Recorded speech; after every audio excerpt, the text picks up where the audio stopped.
საღამო მშვიდობისა პირდაპირ ეთერშია ქრონიკა ცხრის ნახევარზე დღის მთავარ სიახლეებს ლიკა ტურიაშვილი გაგაცნობთ. საქართველოს ახალი პრეზიდენტი ჰყავს გიორგი მარგველაშვილმა საქართველოს კონსტიტუციაზე ფიცი დადო. ახლადარჩეული პრეზიდენტის ინაუგურაცია თბილისში პარლამენტის შენობის ეზოში გაიმართა. პრეზიდენტმა პირობა დადო, რომ საქართველოში მცხოვრები ყველა აღმსარებლობის ადამიანის კონსტიტუციურ უფლებებს დაიცავს. როგორც გიორგი მარგველაშვილმა აღნიშნა, ის მზად არის რუსეთთან დიალოგი გააღრმაოს. საქართველოს ახალმა პრეზიდენტმა ერთ-ერთ მთავარ პრიორიტეტად დევნილების დაბრუნება დაასახელა. ჩვენი პრიორიტეტია დევნილებისა და ლტოლვილების უპირობო უსაფრთხო ღირსეული დაბრუნება მათ საკუთარ სახლებში. მანამდე კი მათთვის ღირსეული ცხოვრების პირობების უზრუნველყოფა და უფლებათა დაცვა. 2013 წლის საპრეზიდენტო არჩევნებში გიორგი მარგველაშვილმა 62.12% გაიმარჯვა.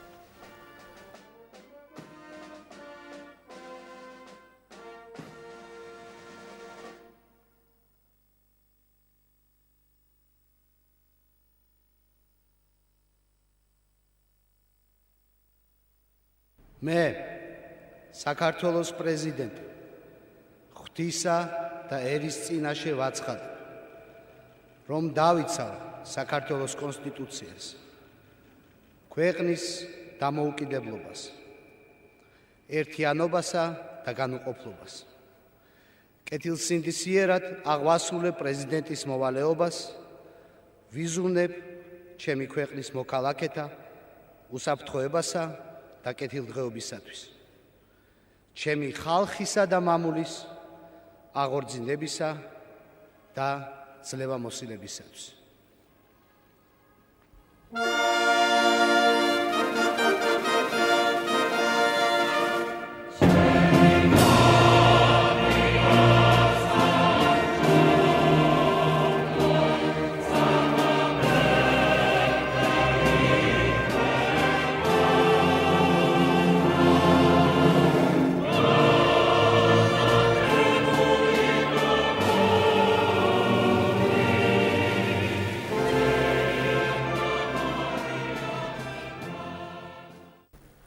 რუსთავში თვითმმართველობის კოდექსის პროექტის ალტერნატიული ვარიანტი განიხილეს. ადგილობრივი თვითმმართველობათა ეროვნული ასოციაციის მიერ შემუშავებული საქართველოს ორგანული კანონის პროექტის პრეზენტაციას ადგილობრივი ხელისუფლების და სამოქალაქო სექტორის წარმომადგენლები დაესწრნენ.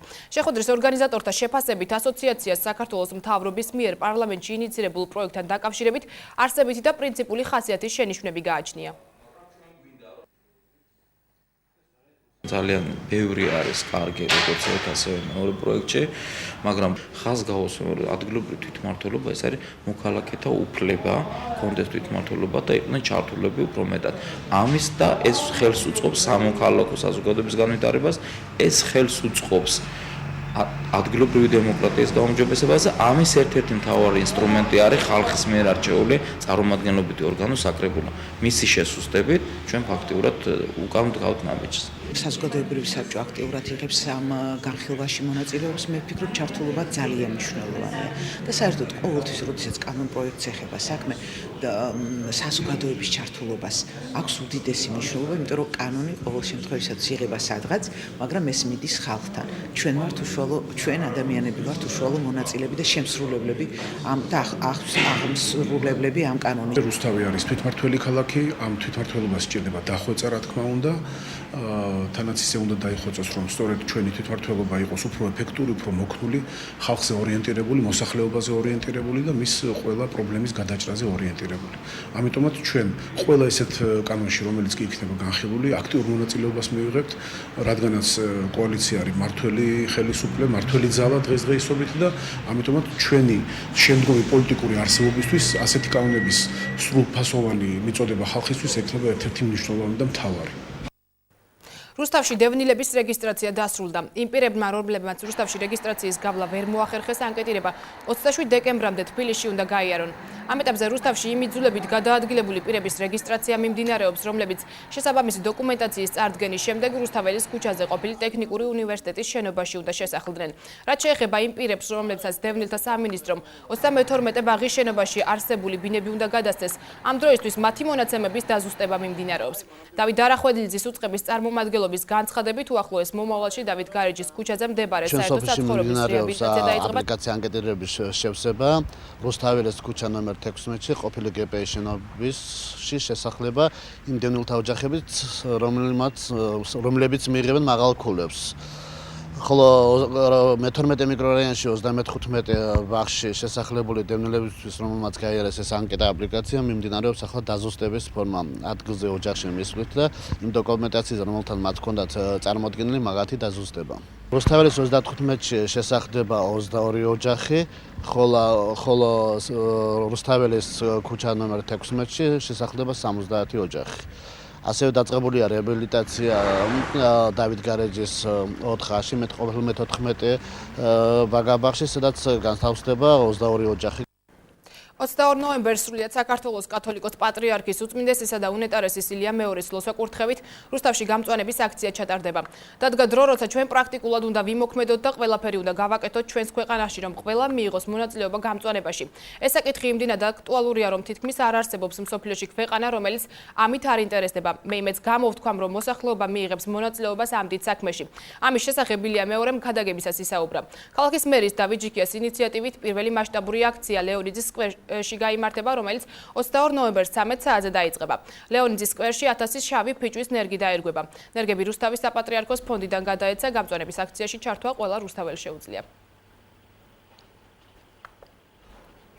საზოგადოებრივი პროკურატურის ინიციატივით მე-11 სკოლის მიმდებარე ტერიტორიაზე გამწვანების აქცია მოეწყო.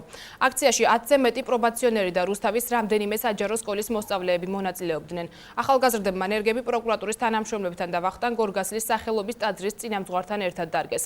აქციის ორგანიზატორების განცხადებით მსგავსი აქტივობები მომავალშიც გაგრძელდება. ეს არის პროექტი საზოგადოებრივი პროკურატურის ეგიდით განხორციელებული ერთ-ერთი აქტივობა, რასაც საკმაოდ ხშირად ვახორციელებთ. დღეს გვაქვს გამწვანების აქცია, მონაწილეობას იღებენ არასრულწლოვნები, სკოლის მოსწავლეები, პრობაციონერი, 11 პრობაციონერი დარგული ნერგები მომავალში იხარებს და ასე წავადგებით ჩვენ რუსთავ ქალაქს და გავალამაზეთ ამგვარ. ეს არის რუსთავის გამწვანების დღე და ჩვენ ვდგავთ ხეებს ერთ-ერთ რუსთავის პარკში. მინდა რომ რუსთავი იყოს ერთ-ერთი ძალიან ლამაზი ქალაქი. ქალაქში ინფრასტრუქტურული პროექტების ფარგლებში გზების რეაბილიტაცია გრძელდება. ამ ეტაპზე გზის საფარის დაგება სარაჯიშვილის ქუჩაზე მიმდინარეობს. აღნიშნულ მონაკვეთზე უკვე მოწესრიგდა და სანიაღვრე წყლის სისტემა. ასფალტის დაგება კი რამდენიმე დღეში დაიწყება. ქალაქის მასშტაბით გზების მოწესრიგება მიმდინარე წლის ბოლომდე მთლიანად დასრულდება.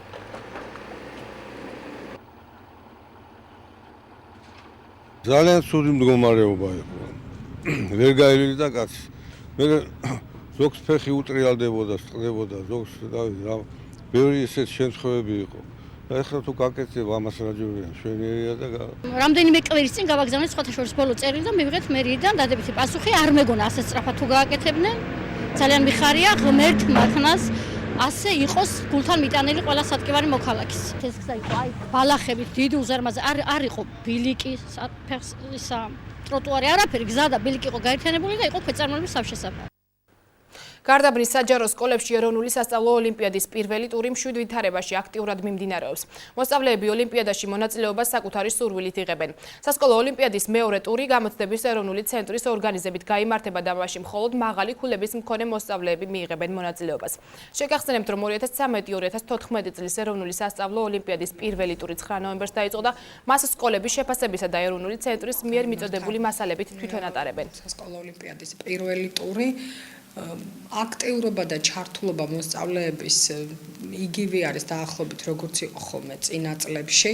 ნაწილი დაშტერებით დაბალი კლასებისთვის სკოლაშივე მთავრდება ეს პირველი ტური, დანარჩენები შედეგების მიხედვით, თუ როგორი შედეგები აქვს და როგორ გადალახეს ბარიერი, გადავლენ უკვე მეორე ტურში. არანაირი პრეტენზია არც მშობლების, არც მოსწავლეების, არც მასწავლებლების მხრიდან რაღაც ან არაორგანიზებული იყო, ან ესეთი ჩვენ სამოქმედო ტერიტორიაზე არსებული სკოლებიდან არ შემოსულა. ჩვენ გვაქვს მუდმივად კონტაქტი სკოლის დირექტორებთან და ნორმალურად მიმდინარეობს. გარდაბნის განსაკუთრებული საჭიროების მქონე ბავშვების თერაპიულ ცენტრში ბავშვთა კეთილდღეობის პროგრამა ღია სამყარო ხორციელდება. პროექტს ორგანიზებას ამერიკის კონგრესი უწევს და რისკის ჯგუფის ბავშვებში რთული ქცევის მართვას ისახავს მიზნად. პროგრამა არასრულწლოვან დამნაშავეებსა და განსაკუთრებული საჭიროების მქონე პირებზეა გათვლილი და უახლესი მეთოდებით ბავშვების კეთილდღეობის გაზრდას გულისხმობს.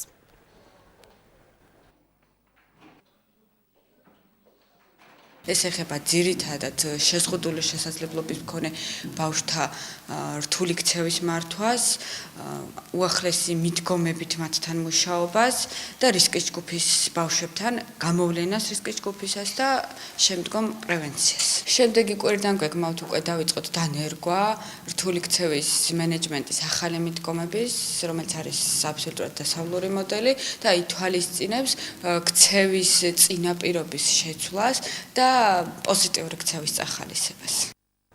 ქრონიკა პირდაპირ ეთერში განაგრძობს მუშაობას. მურმან გოგოლაძის სახელობის ტურნირი ფეხბურთში. ფინალურ შეხვედრაში ერთმანეთს რუსთავის 21 და მე-5 საჯარო სკოლის გუნდები დაუპირისპირდნენ. შეხვედრა პირველივე ტაიმში 21 საჯარო სკოლის მკვეთრი უპირატესობით მიმდინარეობდა და საბოლოო ჯამშიც ტურნირის გამარჯვებული აღნიშნული საჯარო სკოლის გუნდი გახდა. შეხვედრა ანგარიში 5-1 21 საჯარო სკოლის გუნდის სასარგებლოდ დასრულდა. ტურნირი ტრადიციულია და ყოველწლიურად ტარდება. გამარჯვებულ გუნდს კი მურმან გოგოლაძის სახელობის გარდამავალი თასი გადაეცემა. ატარებს საჯარო სკოლებს შორის ტურნირს მურმან გოგოლაძის სახელობის. რა ვიცი, ინიციატივა აქვს ეგეთი რომ ფეხბურთი როგორ ვთქვა, იცი, გამოვითაროთ რა რუსთავში სკოლებს შორის ეზოში ქუჩაში და დავიწყეთ აი ამ თასით მურმან გოგოლაძის თასით. და ფინალში გავიდნენ აი მე-5 და 21 სკოლა. რა ვიცი, ეს არის გარდამავალი თასი. ყოველ წელს ჩატარდება, გვინდა რომ მოვიცვათ ყველა კლასები, პირველი კლასიდან დაწყებული მე-12 კლასამდე. ბავშვთა ფეხბურთი იმიტომ არის კაი რომ აქედან უყურებენ პატარა ბავშვები, სკოლის ბავშვები და აინტერესებს რა ხდება ფეხბურთის ცხოვრებაში და ყოველთვის გვიხარია და ვაკეთებთ იმას რომ დღესდღეობით ყოველთვის იყოს ეს წარმატებული სკოლებიდან ჩართული, სპორტ სკოლებიდან ჩართული და სასახელო იქნება რა გაიზრდება ფეხბურთელი. ბავშვი გაიზრდება რა. არ გამოვა, ქუჩაში არ იქნება. რუსთაველის სპორტსმენების კიდევ ერთი წარმატება. ევროპის ჩემპიონატზე კრივში ბრინჯაოს მედალი 16 წლის რუსთაველმა მოკრივე უჩა მაისურაძემ მოიპოვა. რუსეთის ქალაქ ანაპაში გამართულ ჩემპიონატზე 60 კილოგრამამდე წონით კატეგორიაში საქართველოს წარმომადგენელმა ბელორუსელ და ირლანდიელ მეტოქეებს ძლია და მესამე ადგილი დაიკავა. რუსთაველი მოკრივე საკუთარი ძალების წარმოჩენას 20 ნოემბერს მსოფლიო ჩემპიონატზე გასამგზავრებლად გამართულ საქართველოს პირველობაზე გააგრძელებს. ჩაატარა ნამდვილად კარგი ბრძოლები. გავიდა მესამე ადგილზე. შეიძლებოდა მეტიც, მაგრამ ნახევარფინალში გადასასვლელი შევხვდით რუს მოკრივეს და აქ საჯების ცოტა ასეთი შეცდომით თქვათ ვერ წავედით წინ, მაგრამ არა უშავს ჩვენ კმაყოფილები ვართ. ჩავატარეს 3 შეხვედრა, 2 შეხვედრაში ვიასპარეზე კარგად, მესამე შეხვედრაში რუს მოკრივესთან წავაგე. და დავიკავე მესამე ადგილი. ვაპირებ ახლა საქართველოს ჩემპიონატზე გამოსვლას, ვაპირებ მოგებას და ისევ ევროპის და მსოფლიო ჩემპიონატზე გამოსვლას. ირაკლი ღარიბაშვილის საერთაშორისო სავალუტო ფონდის მისიას შეხვდა, რომელსაც მარკ გრიფისტი ხელმძღვანელობს. შეხვედრას ფინანსთა მინისტრის მოვალეობის შემსრულებელი ნოდარ ხადური ესწრებოდა. როგორც შეხვედრაზე აღენიშნა, საქართველოს მთავრობა აქტიურად იმუშავებს საერთაშორისო სავალუტო ფონდთან, რათა ერთობლივად ჩამოყალიბდეს მომავალი წლის ფისკალური და მაკროეკონომიკური პარამეტრები. მისიის ფარგლებში საერთაშორისო სავალუტო ფონდის წარმომადგენლები შეხვედრებს გამართავენ აღმასრულებელი და საკანონმდებლო ხელისუფლების წარმომადგენლებთან და იმსჯელებენ ქვეყნის ეკონომიკისა და ფინანსური პოლიტიკის საკითხებზე. საერთაშორისო სავალუტო ფონდის მისიასთან შეთანხმების შემდეგ მთავრობა 2014 წლის სახელმწიფო ბიუჯეტის გადამამუშავებელ პროექტს პარლამენტს წარუდგენს.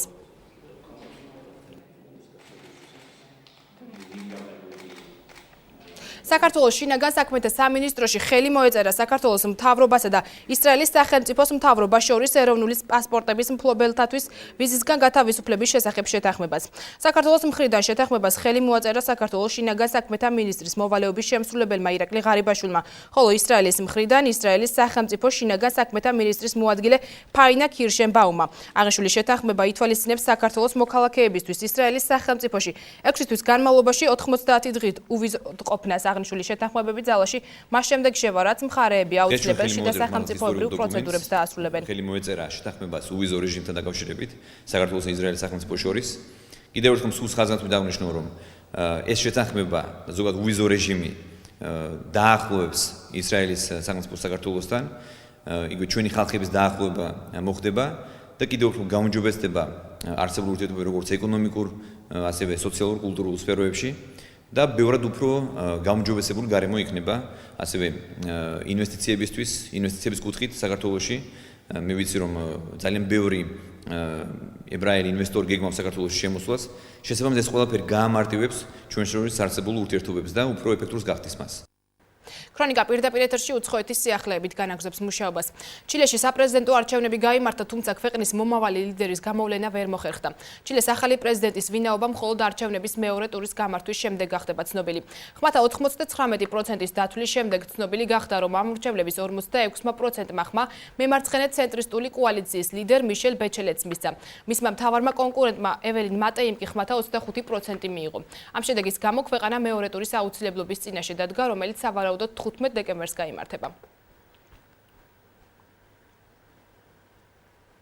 უამიდობის გამო ჩიკაგოში მდებარე ოჰარას საერთაშორისო აეროპორტმა 230 რეისი გადადო. დაახლოებით 50 ტორნადო დაატყდა თავს ამერიკის სამხრეთ რეგიონებს. ადგილობრივი მედიის ინფორმაციით სტიქიამ უკვე 5 ადამიანის სიცოცხლე იმსხვერპლა. ამ დროისთვის სტიქიის ზონაში 350,000 ამერიკელი ელექტროენერგიის გარეშეა დარჩენილი. ქარიშხალმა ყველაზე მეტად შტატ ილინოისში მდებარე ქალაქი ვაშინგტონი დააზარალა, სადაც წაქცეულია ხეები და მოგლეჯილია ელექტროგადამცემი ბოძები. 50 ადამიანი დაიღუპა ყაზანში მომხდარი ავიაკატასტროფის შედეგად. თათრეთის რესპუბლიკის Boeing 737-მა, რომელიც მოსკოვი-ყაზანის რეისს ასრულებდა, ავარიად დაშვებისას განიცადა. რუსეთის საგამოძიებო კომიტეტში კატასტროფის რამდენიმე მიზეზს განიხილავენ, რომელთა შორის ტექნიკური ფაქტორი და პილოტირების შეცდომა სახელდება. თვითმფრინავის ბორტზე სულ 44 მგზავრი და ეკიპაჟის 6 წევრი იმყოფებოდა. ბოლო მონაცემებით ყველა მათგანი დაღუპულია. რუსეთის საგანგებო სიტუაციების სამსახურმა გარდაცვლილთა ვინაობის შესახებ ინფორმაცია უკვე გაავრცელა.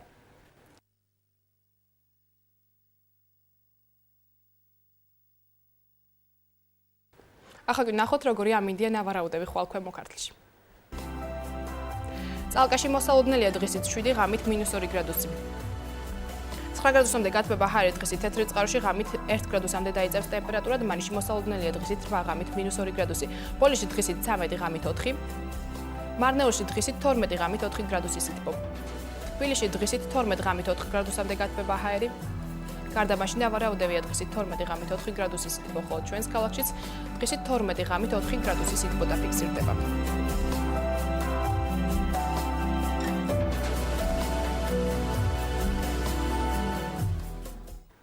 მე შეგახსენებთ, რომ 21 საათსა და 30 წუთზე პირდაპირ ეთერში გადაცემა არტ რუსთავი დაიწყება, რომლის სტუმარიც ჯგუფ შელბის სოლისტი იოანე არაბული იქნება. უყურეთ გადაცემას და გაეცანით კვირის არც სიახლეებს. ქრონიკა კი ამით დასრულებულია. მომავალ შეხვედრამდე გემშვიდობებით.